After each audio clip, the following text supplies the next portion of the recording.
Record of Ragnarok was meant to be one of the coldest anime we've ever seen. Look at the manga real quick. It's about a bunch of gods who get together and are like, okay, humans have been messing up the earth, let's kill them. But then a Valkyrie lady is like, no, that's not very anime-like. Let's do a tournament arc. You set up your 13 best gods, we set up our 13 best humans, and if the humans win, we let them stay for another 1,000 years. Then Zeus is like, us? Fight humans? Oh, what a foolish idea. I am Zeus. I fuck with dragons. I slay titans. Are you chicken? Fuck dragons! Every single chapter after that is among the most hype, well-drawn action you can find in a manga. Bow! Wop! Boom! They got Nikolai Tesla, Jesus, Adam, Poseidon, Jack the Ripper. So as I said, this wasn't meant to be that rubber ducky, fart in the bathtub, Discord nitro, safe space, nut-tickling, hopscotch pansy garbage. This anime was meant to be cold. So when it came out, we got this. Yeah, no, at least they were fighting. What the fuck is this effect? What the fuck is going on?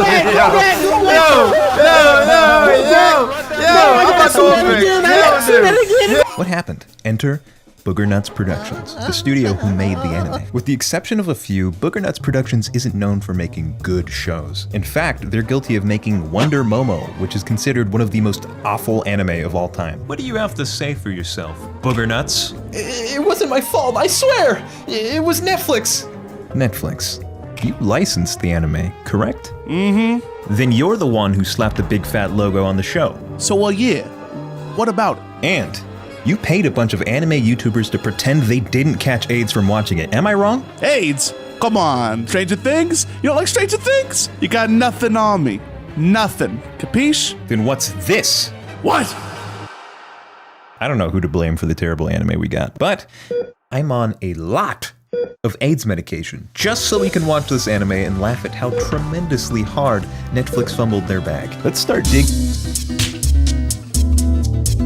Record of Ragnarok was one of the most popular manga in Japan, all without having a story. You're here to watch two muscled men stand butt to butt and fight each other. Everyone understands this. So the art must transport you to the ghost of an indifferent Victorian London, or floor your ass when Zeus winds up to throw a giant, undodgeable hammer that gets dodged? That was weird, but then it spins right back into Thor's hand to build up centrifugal force, which he uses to spin his ass around and smack into his opponent. The magic is, you don't need context. You know that was cool. Instead of bulletproof writing, the books capture you by putting on a spectacle, which gets murky when you interpret a scene like this. What? Is it a bait?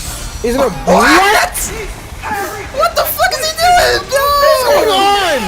Oh. Lubu was not supposed to do that. If the show doesn't have a great story, nor an awesome main character, and instead lures people in with its fights, that gives you a pretty good list of things to not fuck up. Oh no.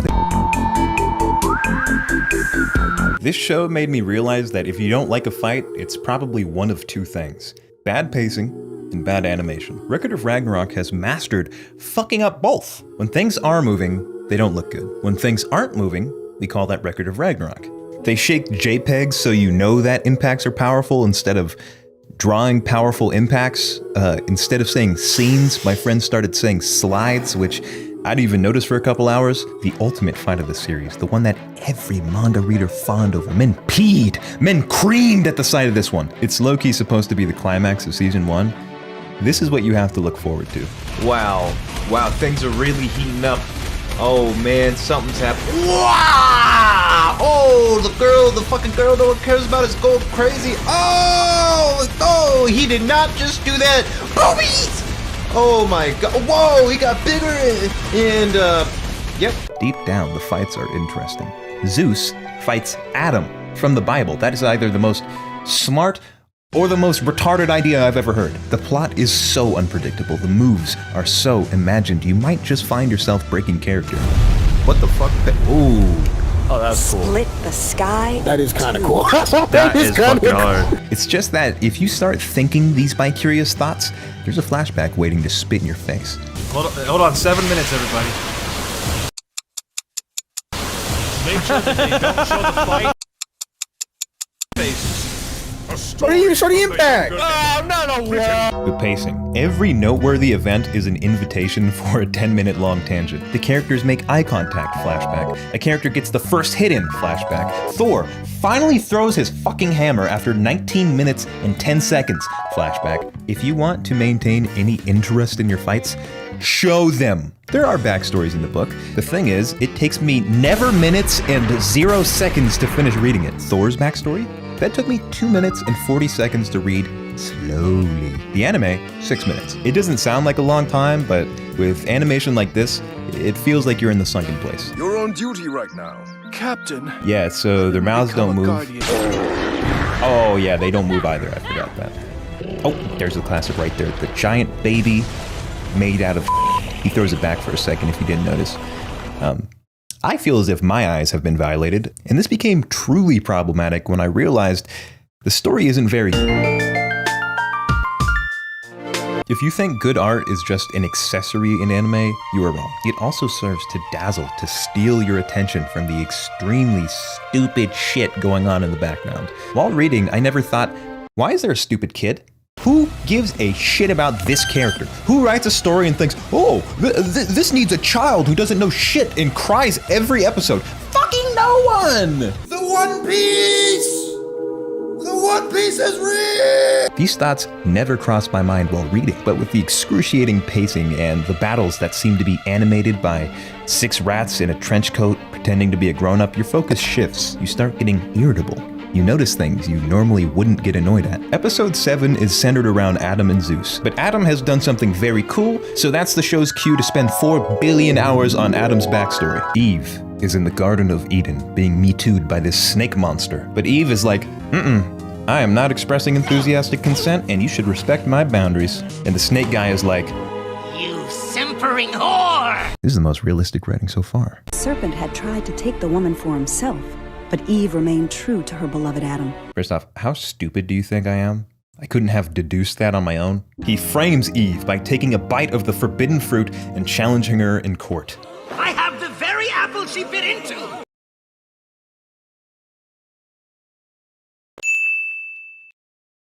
Your Honor? That was bitten by Monster Mouth. The accusations were false.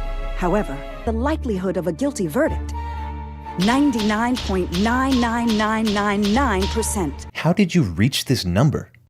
You know what? I trust this visibly evil snake man. It's not that the show is actively stupid. I mean, Guan Yu is a Gundam for some reason, and they keep calling Ragnarok the final confrontation between man and the gods, when it can occur every 1,000 years, so it's like not final at all. But the story isn't bad. It just leaves a ton to be desired. The manga is quick to every step. Fight, move on. Fight, move on. And so the permanent cast members don't get a ton of character development. There isn't some super thought out plot in the background, and the manga knows that. But when you're adapting that into an anime and you're spending a majority of every episode on fucking audience commentary, drawn out explanations of things we watched happen, and flashbacks, not fun. They work in a written medium where I control the tempo, but an anime is a whole different animal. It moves way slower. You gotta cut some things out, change stuff that doesn't necessarily work. Lubu yawns for 20 seconds.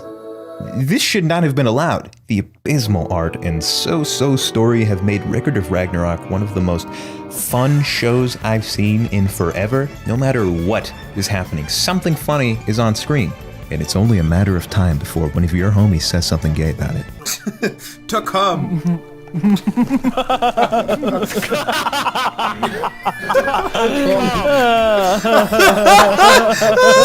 The concept really is cool.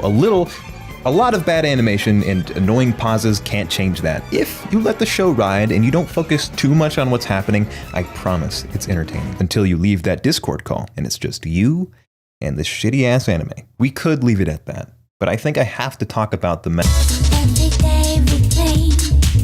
When an anime looks like this, I see endless excuses. Usually the classic, why don't you draw an anime instead? And that's a weird thing to say, because it's so fucking stupid. For Record of Ragnarok in particular, I kept seeing this claim that the studio only had 2 months to animate the entire show. Oh, I didn't know that. What's your source? Word of mouth.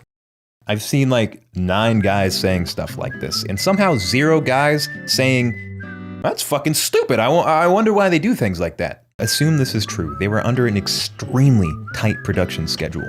Let's normalize keeping shit in the oven if it ain't baked right. I know that animators are under an immense amount of stress. Deadlines, slave wages, verbal abuse. It's enough to drive most people insane. But I don't want to talk to those guys right now. I want to talk to their manager. If you pay your slaves more, you might be able to make hella money. I've seen what happens when you give hungry artists a chance to go wild. When ambition meets opportunity, when risks are commonplace, you get art that weathers decades. This is not it. As someone who's editing this video right now, I see the reused frames and the assets being rotated and the horse. Holy shit.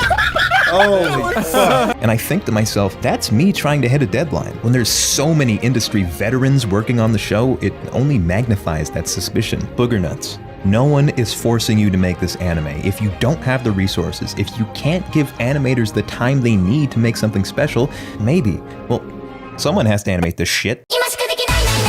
The source material is dynamite. It should have gotten the One Punch Man treatment. If that's unrealistic, at the very least, do you know what this anime should look like? Tom and fucking Jerry. I can pick a scene at random, put that side by side with Record of Ragnarok, and guarantee it mogs the hell out of it. The way that cat is just getting down and dirty on that bass, he's making that thing breathe. It's starting to speak. The backgrounds are somehow so lived in. You don't question the setting. This is just where cats live. Jerry sleeps in a sardine can and has little matchbox drawers. 1946. This anime was made in 1946.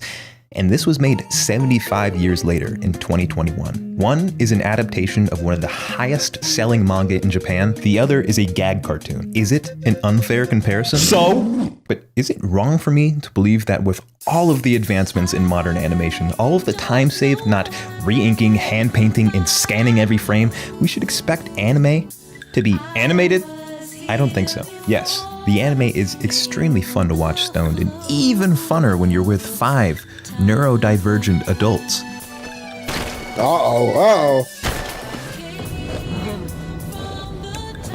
You bastard! But it's a shame that's the only way I can enjoy the show. Subscribe. I do stuff like this all the time. And leave a comment. I respond to those.